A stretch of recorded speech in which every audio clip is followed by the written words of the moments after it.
Terima kasih Anda masih bersama kami di Kompas Petang. Saya Cynthia Rompas. Saudara, kesepakatan gencatan senjata antara Iran dan Israel dirayakan ribuan warga di ibu kota Teheran. Sebagian warga mendukung kesepakatan gencatan senjata, namun sebagian lain meragukan karena menilai akan membuat musuh Iran lebih kuat.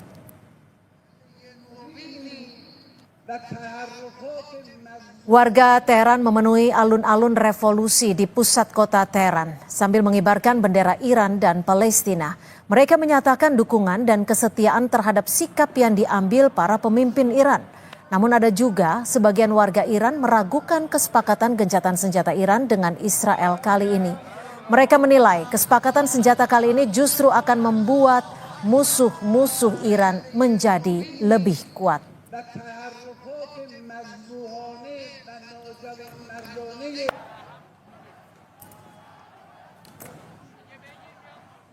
از شأن ملت ایران به طور تمام قد دفاع کنم. من برای همین امروز اینجا اومدم.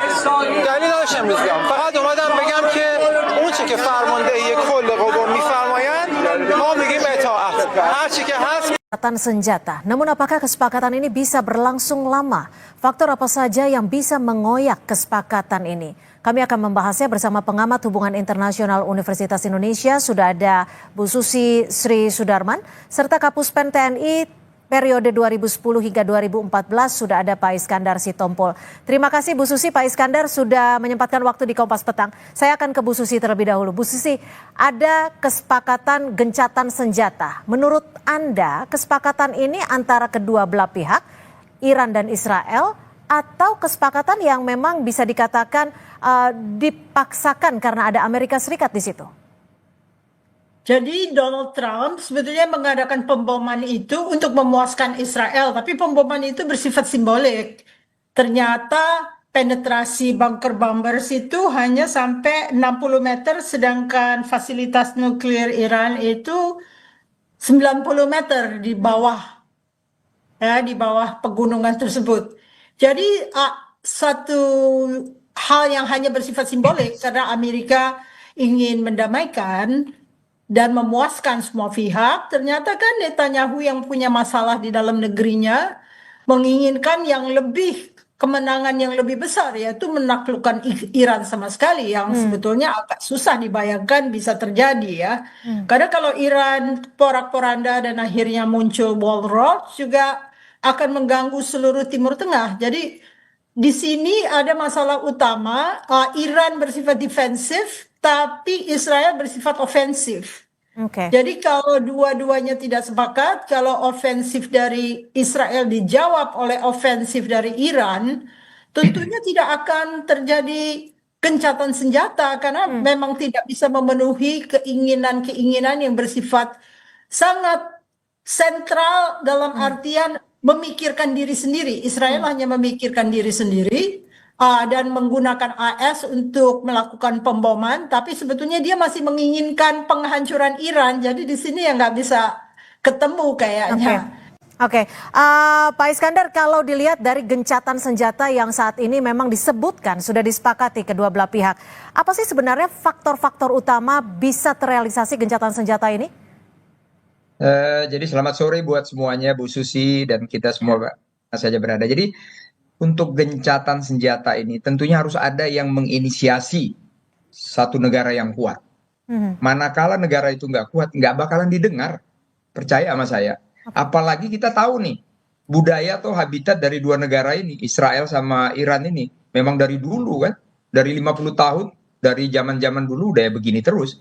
Nah, tentunya di sini perlu, tadi Bu Susi sudah benar banget, saya salut ya, perlu ada tambahan lagi negara lainnya untuk menginisiasi ini, ya. Di luar Amerika mungkin ada negara yang kuat lagi, kita sudah tahu semuanya. Mungkin ada Rusia, Cina, ya. Di sini mungkin mari mereka di sini bersama-sama. Walaupun gencatan ini memang sudah di media ataupun di statement dari Presiden Amerika Donald Trump sudah mengatakan bahwa sudah bertelepon dengan Netanyahu, sudah bertelepon dengan Iran dan lain sebagainya, dihadiri oleh wakil-wakil presiden mereka, menlu mereka, semua sudah oke. Nah, di sini apakah masih ada sepertinya apa yang dibilang Bu Susi tadi, ini bisa juga masih kejadian. Kenapa? Ini budaya tadi. Apa yang bisa kita buktikan? Sampai presiden kan itu Donald Trump marah ke Ya. Israel. Ya. Sampai ada kalimat yang kurang bagus, kita tahu semuanya, sampai ada kalimat yang kotor di situ. Ya. Kenapa? Mereka ini masih juga.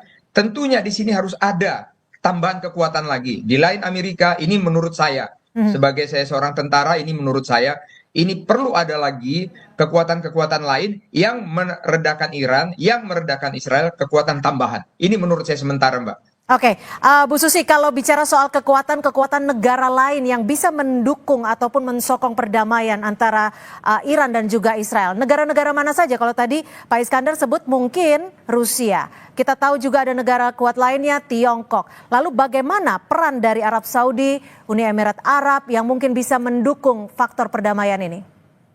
Kita kembali aja kepada JCPOA ya. Perundingan yang berhasil dari Presiden Obama untuk memeriksa kondisi fasilitas nuklir Iran. Itu yang mendukung itu Rusia, China, European Union. Saya nggak ingat apakah ada negara Middle East. Tapi tentunya kalau diajak negara-negara Middle East bisa diajak karena mereka kan sebagian sudah menandatangani Abrahamic Accord ya. Ya. Jadi kalau misalnya diajak oleh Amerika mungkin mereka mau ikut. Tapi masalah utamanya adalah Israel ini karena Israel merasa terancam oleh retorika yang datang dari Ayatullah Khamenei ya bahwa Iran akan mengusir Israel dari bumi Middle East ya. Ya. Jadi sekarang hati-hati dalam beretorika karena itu akibatnya.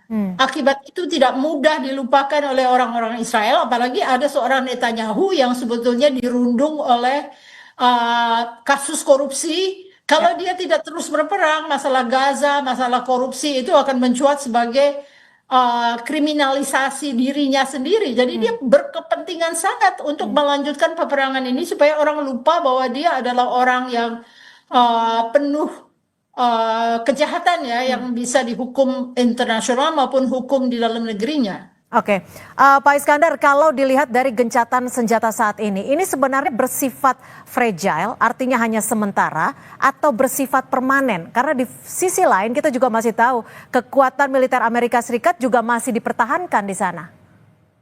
Jadi kalau menurut hemat saya, ini alangkah indahnya.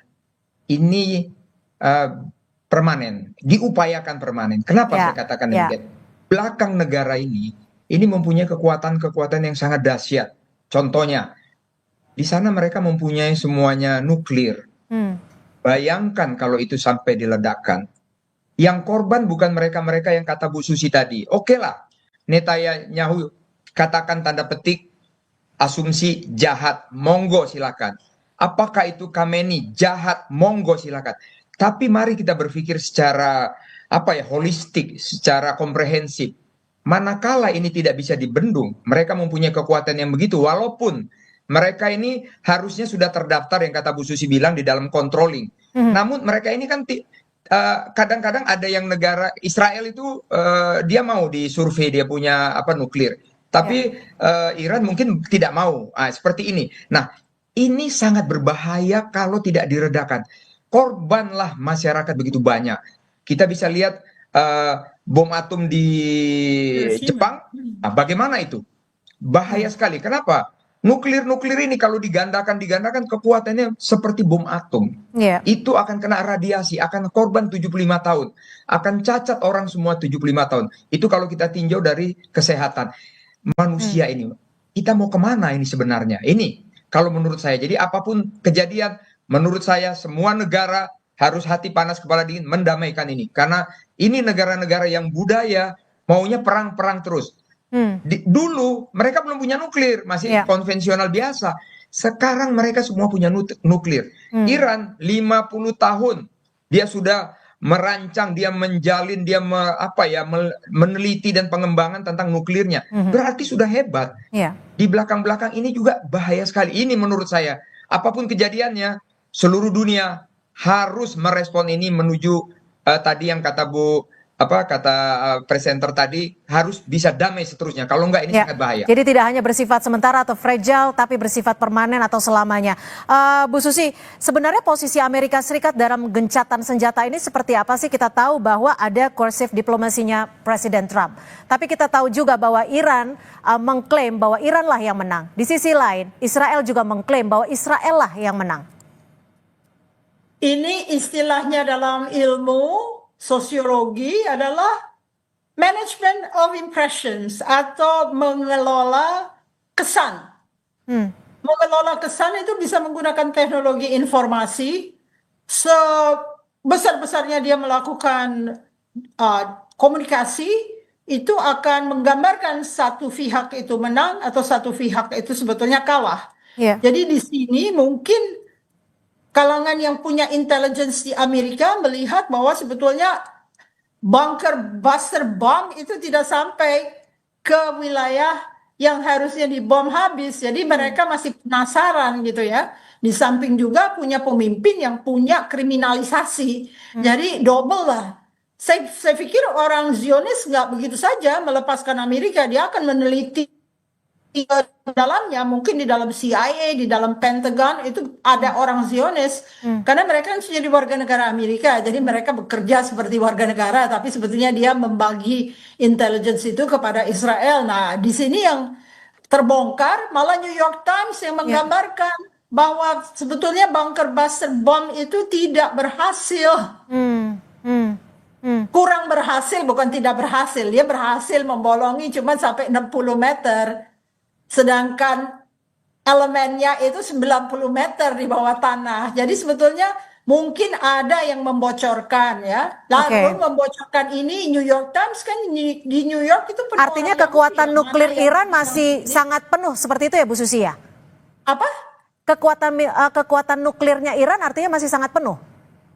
Kan dipindahin enriched uraniumnya beberapa hari sebelumnya. Jadi ini semacam ya, kalau saya teoritikus ya, saya teoritikus yang mengatakan ini dramaturgi yang sebenarnya dilakukan Trump karena dia ingin memenangkan hadiah Nobel. Jadi dia berusaha menyenangkan Netanyahu dengan mengatakan kami akan membom sesuai dengan permintaan kamu. Lalu dia menyenangkan juga Iran, bilang dia sudah sukses padahal mungkin diberikan intelligence untuk memindahkan enriched uranium. Kita kan nggak pernah tahu sampai nanti 50 tahun kemudian waktu dokumen-dokumen itu keluar. Baru terbuka. Pak Iskandar, terakhir, kalau menurut Anda dari kacamata strategi perang, seberapa besar sih atau mungkin bisa dikatakan dalam prosentase kekuatan militer antara Iran dan Israel sudah dikeluarkan dan sisanya masih berapa persen lagi kekuatan militer mereka? Ya, oke ya. Kalau kita melihat yang disampaikan Ibu tadi itu semuanya bagus ya. Nah, sekarang kita kembali ke kekuatannya. Ini kalau saya lihat kekuatan-kekuatan ini kita lihat di media ya, kita lihat di media. Karena senjata mereka utamanya adalah nuklir. Otomatis apa yang digunakan ini belum semuanya, baru katakanlah baru seperempat. Baru seperempat, hanya teaser artinya ya. Baru betul, ini baru seperempat. Kenapa? Baru hanya apartemen, kantor ini, gedung ini, intelijen ini. Tapi kalau sudah menggunakan kekuatan penuh, baru digunakan nuklir, nah itu baru penuh kita bilang. Tapi kalau ini sudah kejadian, ini sangat bahaya. Nah, jadi kalau ditanya berapa persen, ini kalau menurut saya baca di media, saya baca di perkembangan, saya baca kekuatan mereka mempunyai kekuatan nuklir, misalnya Israel. Kalau saya baca dari katalog-katalog itu ada hampir 90, kalau nggak salah nanti saya dikoreksi Bu Susi. Misalnya Amerika ada berapa ratus, 230 atau berapa. Ini satu pun belum ada, baru yang ICBM, Intercontinental Ballistic Missile, baru yang kecil-kecil Mbak. Jadi kalau saya bilang ini baru permulaan. Jadi baru ya pemanasan lah kalau menurut saya. Kalau sudah itu selesai dunia kita ini, Mbak. Artinya semua pihak, setiap negara harus sama-sama mendukung perdamaian antara Israel dan Iran secara menyeluruh agar gencatan senjata ini tidak bersifat sementara lagi. Terima kasih Pak Iskandar Sitompul, Kapus Pen TNI periode 2010-2014 dan juga Bu Susi Sri Sudarman, pengamat hubungan internasional Universitas Indonesia, sudah berbagi perspektif di Kompas Petang. Selamat sore. Selamat sore, terima kasih. Saudara, informasi